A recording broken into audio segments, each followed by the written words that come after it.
Good morning students. हम बात कर रहे हैं जेनेटिक्स में पढ़ रहे थे Mendel's law of inheritance. Mendel's law of inheritance.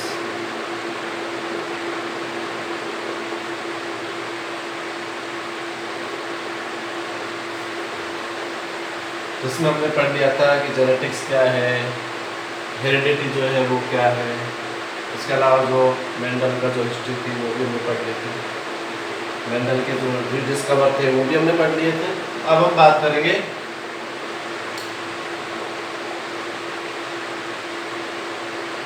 Selection of characters.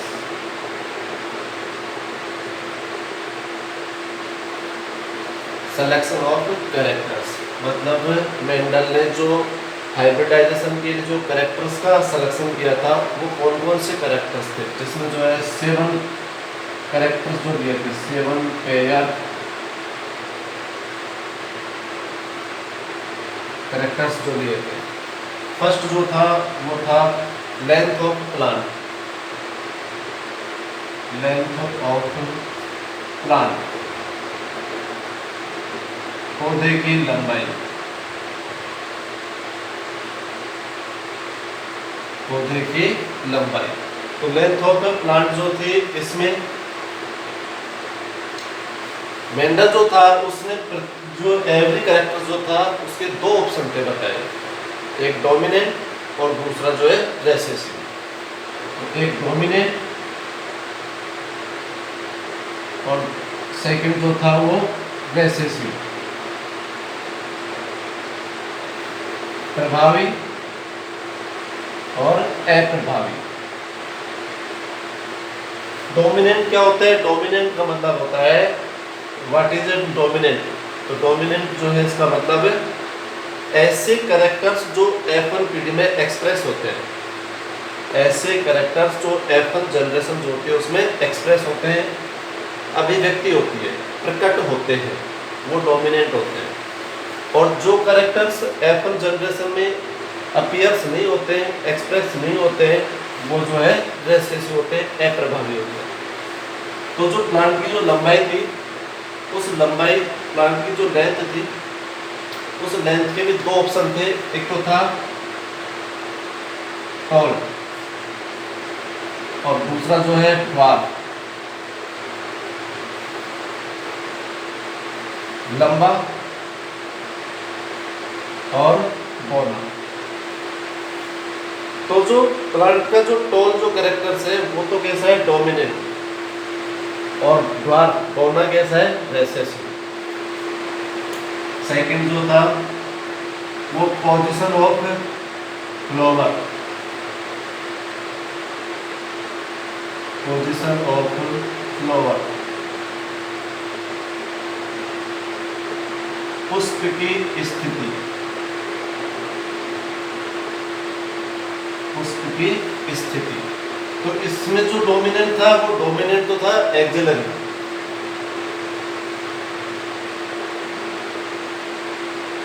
मतलब कक्षीय। और टर्मिनल शीर्षस्थ, ये था रेसेसिव। कक्षीय एक्सिलरी का मतलब तो क्या होता है? जैसे कि ये जो है यहाँ पे फ्लावर लग गया, ये जो है इधर जो है फ्लावर लग गया, इधर फ्लावर लग गए।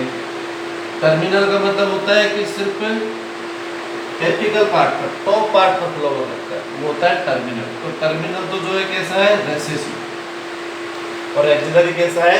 डोमिनेंट है।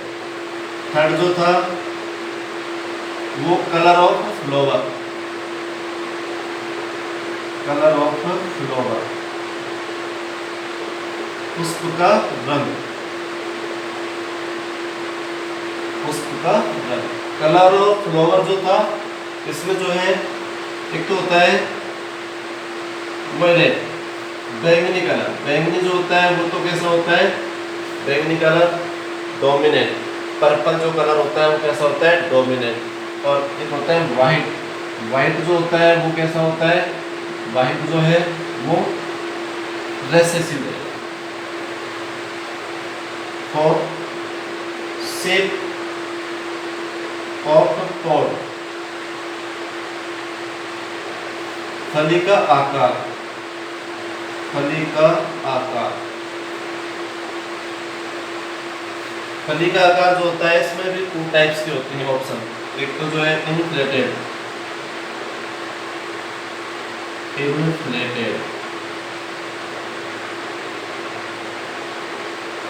और एक जो होता है उसको कह सकते हैं फ्लेटेड, या कह सकते हैं कंट्रैक्टाइल।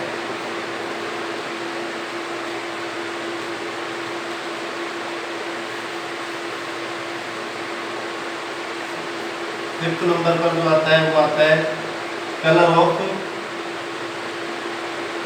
पॉड, फली का रंग, फली का रंग। फली का रंग जो होता है इसमें मैक्सिमम जो फली का रंग जो होता है वो ग्रीन होता है, हरा। तो हरा तो क्या है डोमिनेंट, और एक होता है येलो, पीला, वो क्या है रेसेसिव। 6 जो होता है इसमें आता है तो shape of seed, shape of seed, बीज का आकार, बीज का आकार। बीज का आकार जो होता है एक होता है राउंड, गोल, ये तो राउंड तो कैसा होता है डोमिनेंट, और एक होता है रिंकल, रिंकल मतलब झुर्रीदार।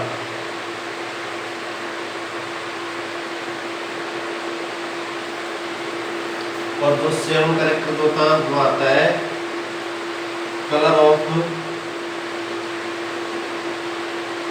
कोटिलेडोन, कोटिलेडोन, बीज पत्र का रंग, बीज पत्र का रंग। तो कलर ऑफ कोटिलेडोन जो होता है इसमें जो कलर कैसा होता है डोमिनेंट होता है येलो, डोमिनेंट तो कैसा होता है येलो, और ग्रीन जो होता है वो होता है रेसेसिव। ये 7 कैरेक्टर्स जो थे जिन पर मेंडल ने जो है हाइब्रिडाइजेशन क्रॉस किया। पहला लेंथ ऑफ प्लांट, प्लांट की जो है लंबाई, तो प्लांट की लंबाई में डोमिनेंट तो क्या था टॉल, रेसेसिव क्या था ड्वार्फ। टॉल जो था उसको जो है टी सिंबल दिया कैपिटल टी, ड्वार्फ जो था उसको जो है स्मॉल टी सिंबल दिया, जैसे हम लोग पढ़ेंगे उसमें मोनोहेब्रिड क्रॉस में। दूसरा जो है पोजीशन ऑफ फ्लावर, फ्लावर की जो पोजीशन है उसकी स्थिति, तो 2 टाइप्स होती है, एक तो एक्सिलरी और दूसरा जो है टर्मिनल। एक्सिलरी जो होता है कक्षीय जो डोमिनेंट है, और टर्मिनल जो होता है वो शीर्षस्थ वो रेसेसिव है। कलर ऑफ फ्लावर, फ्लावर का कलर, फ्लावर का कलर जो होता है इसमें 2 टाइप्स के ऑप्शन होते हैं, वायलेट बैंगनी जो पर्पल कलर है, व्हाइट सफ़ेद, सफ़ेद जो है रेसेसिव है, और जबकि वायलेट जो होता है वो कैसा है डोमिनेंट है। शेप ऑफ पॉड, फली का जो आकार है इनफ्लेटेड, इनफ्लेटेड मतलब फूली हुई, फूली हुई, और फ्लेटेड या कंट्रैक्टेड तो ये जो होती है वो सिकुड़ी हुई।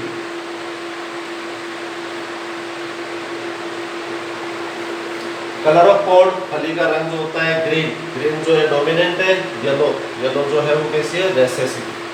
शेप ऑफ सीड, सीड का जो है आकार, बीज का आकार राउंड और रिंकल, राउंड जो है गोल डोमिनेंट, रिंकल झुर्रीदार जिसको बोलते हैं वो रेसेसिव। और लास्ट जो है colour of cotyledon, colour of cotyledon जो है येलो एंड ग्रीन, तो येलो जो है डोमिनेंट और ग्रीन जो है कैसा है, ग्रीन जो है वो रेसेसिव है।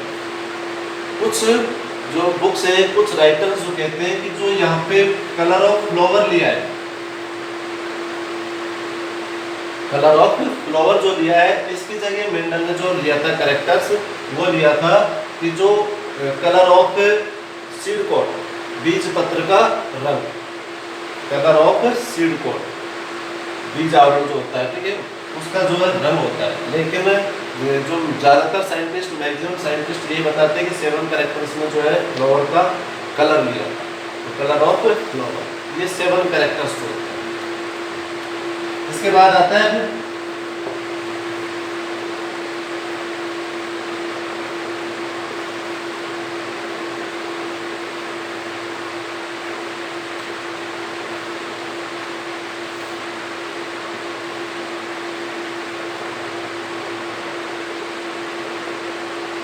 Mendel crossing technique.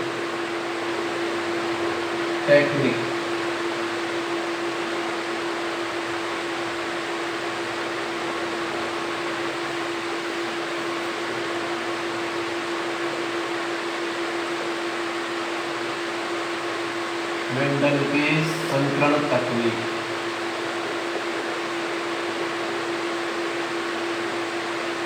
मेंडल की संकरण तकनीक। मेंडल जो था, उस मेंडल ने बताया था कि जो क्रॉसिंग जो करते हैं, हाइब्रिडाइजेशन जो क्रॉस जो करेंगे तो किस तरह से करते हैं, उसकी जो टेक्निक थी वो टेक्निक बताई थी। तो टेक्निक जो है उसमें क्या बताया था, मेंडल ने जो क्रॉसिंग टेक्निक थे इसके 2 पार्ट्स में डिवाइड किया था। फर्स्ट जो पार्ट था वो था इमेस्कुलेशन।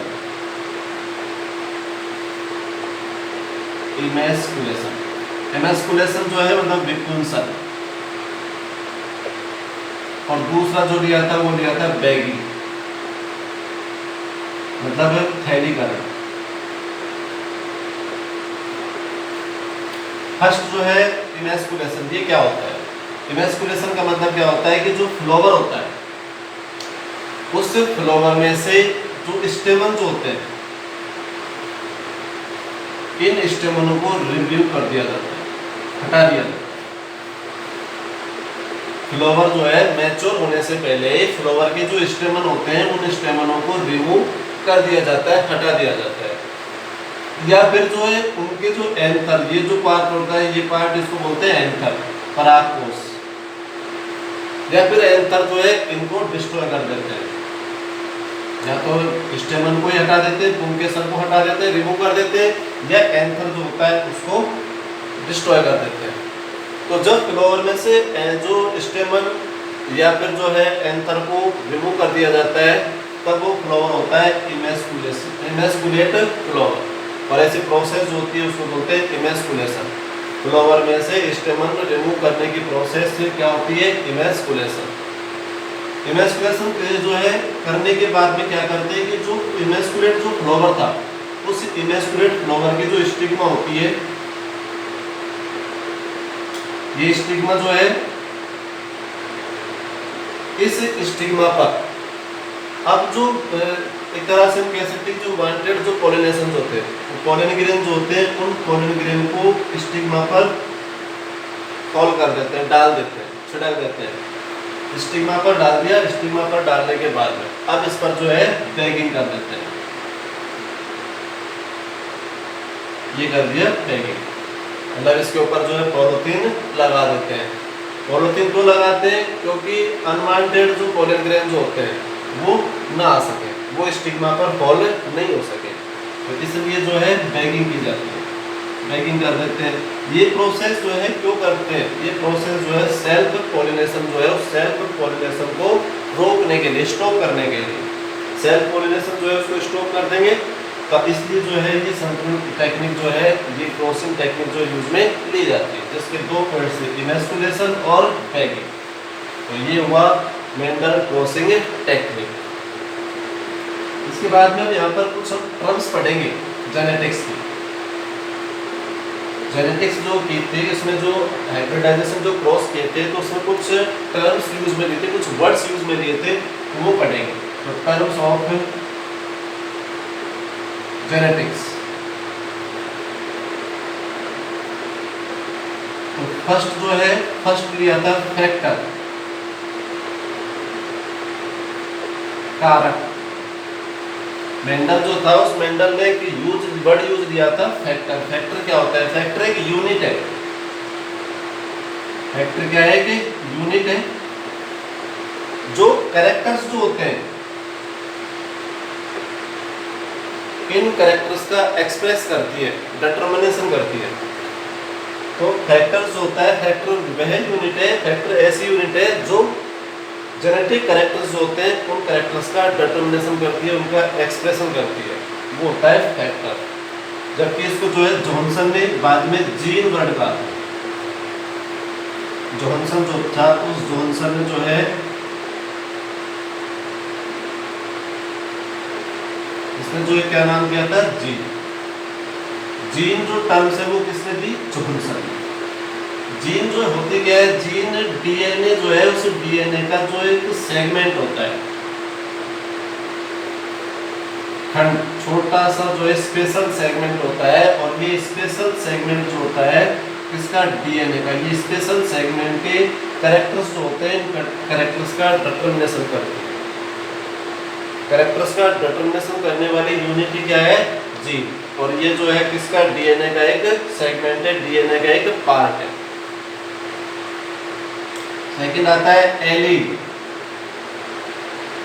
या एलिलोमॉर्फ।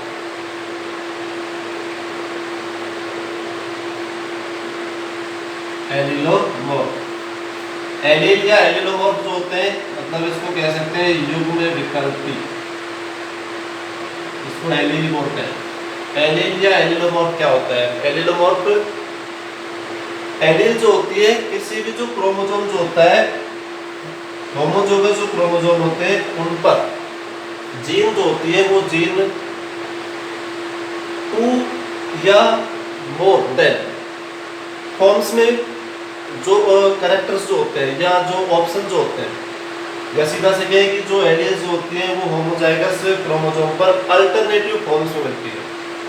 और अल्टरनेटिव फॉर्म्स जो है 2 फॉर्म्स या जो है अदर मोर देन फॉर्म्स, जैसे कि जो है ये अल्टरनेट हो गई। तो यहाँ पर जैसे कैपिटल पी, या जैसे मान लो ये हो गया, दूसरे को बता देता हूँ, कैपिटल स्मॉल। तो इस तरह से अल्टरनेटिव फॉर्म्स में होती हैं। और ये जो है इन्हीं को बोलते हैं एलील या एलिलोमॉर्फ। तो क्रोमोसोम जो होते हैं उन क्रोमोसोम पर जीन जो होती है वो जीन कैसी होती है, अल्टरनेट फॉर्म्स में होती है। और जो होते हैं एलील, इनको क्या बोलते हैं, एलील। इसके बाद सेकंड जो आता है, थर्ड जो आता है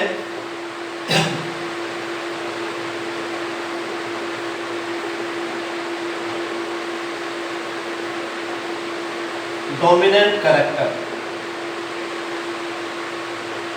डोमिनेंट कैरेक्टर,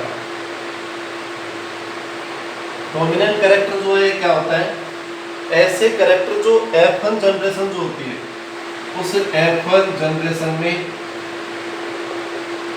एक्सप्रेस होती हो, अपीयर होती है। ऐसे कैरेक्टर जो F1 जनरेशन में अपीयर होते हैं वो क्या होते हैं, डोमिनेंट कैरेक्टर। या कह सकते हैं कि ऐसे कैरेक्टर जो ऑल टाइम एक्सप्रेस होते हैं वो डोमिनेंट कैरेक्टर होते हैं, प्रभावी लक्षण होते हैं। एक एग्जांपल देखते हैं अपन, जैसे एक लड़का अपने पिता के साथ जा रहा है, मतलब फादर और सन साथ साथ जा रहे हैं। तो उनमें से जो है किसकी ज़्यादा चलेगी, कौन एक्टिव रहेगा, फादर या सन, पिता या बेटा, पिता। क्योंकि जो भी चलेगी वो पिता की चलेगी, फादर की चलेगी। तो फादर क्या हुआ, डोमिनेंट। जबकि बेटा जो है उसकी नहीं चलेगी, तो वो क्या हुआ, रेसेसिव, अप्रभावी हुआ।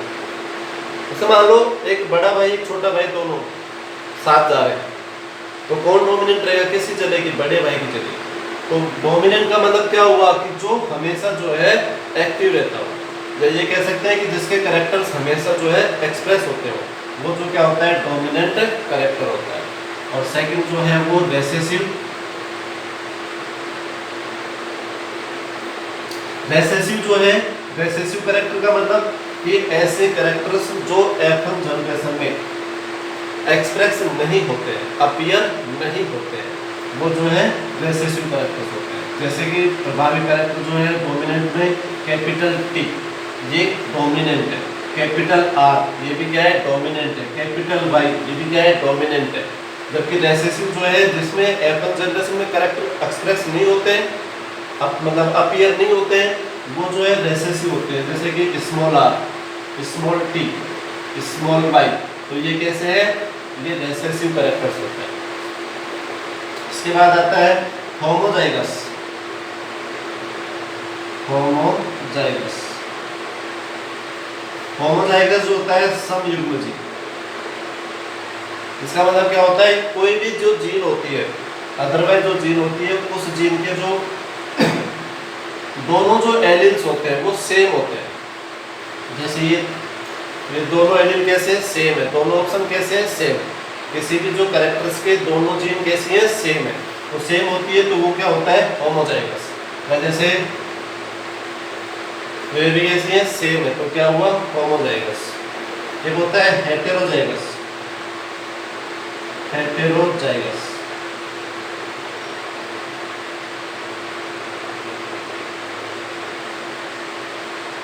विषम युग्मजीव। विषम युग्मजीव हेटेरोजाइगस का मतलब कि किसी भी कैरेक्टर के जो दोनों जो जीन होते हैं वो जो है कैसे हो, डिफरेंट हो, दोनों कैसे हो, डिफरेंट हो, अलग अलग, जैसे कैपिटल स्मॉल, कैपिटल स्मॉल। तो यहाँ पर दोनों ही जो जीन है, दोनों एलील जो है कैसी है, डिफरेंट है, अलग अलग है, तो वो क्या हुआ, हेटेरोजाइगस। इसके बाद एक आता है फिनोटाइप।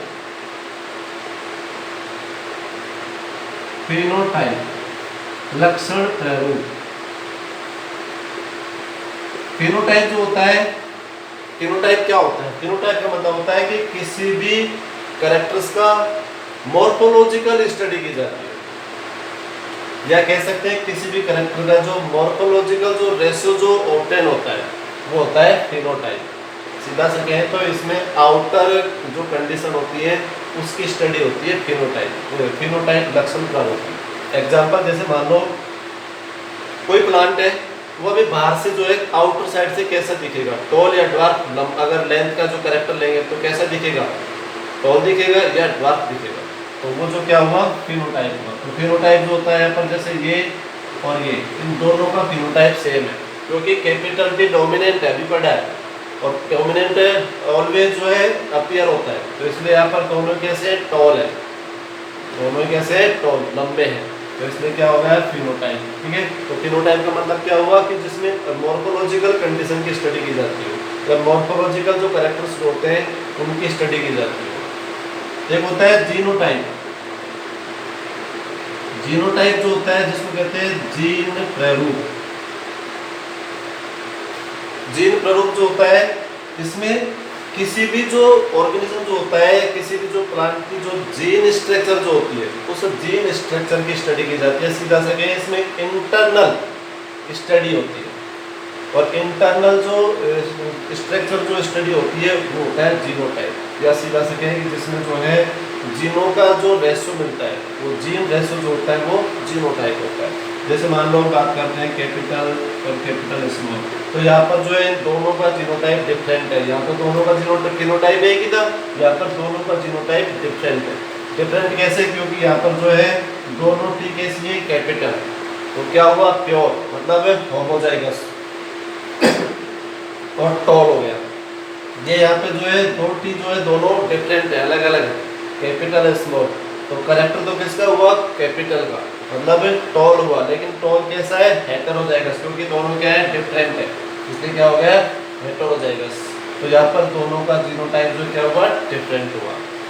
इसके बाद एक आता है F1 generation. F1 generation,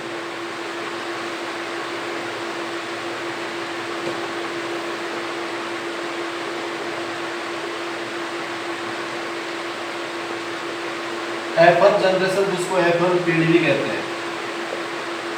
parental जो जनरेशन होती है, उस पेरेंटल जनरेशन से जो ऑफस्प्रिंग ऑब्टेन होती है, जैसे मान लो ये यहाँ पर जो है ये पेरेंटल जनरेशन है, और इस पेरेंटल जनरेशन से जो यहाँ पर ये ऑफस्प्रिंग जो मिली है, ये जो न्यू जनरेशन जो हमें मिली है, इसको बोलते हैं F1 जनरेशन। एक होता है F2 जनरेशन। F2 जनरेशन जो होता है, इसका मतलब कि F1 के जो पेरेंटल जो है, उस F1 के पेरेंट से जो ऑफस्प्रिंग मिलती है, इनसे जो ऑफस्प्रिंग मिलेगी वो होगी F2 जनरेशन। तो ये कुछ टर्म्स थी जो यूज की गई थी जेनेटिक्स के अंदर, जिनको मेंडल ने जो पहले ही एक्सप्लेन किया था।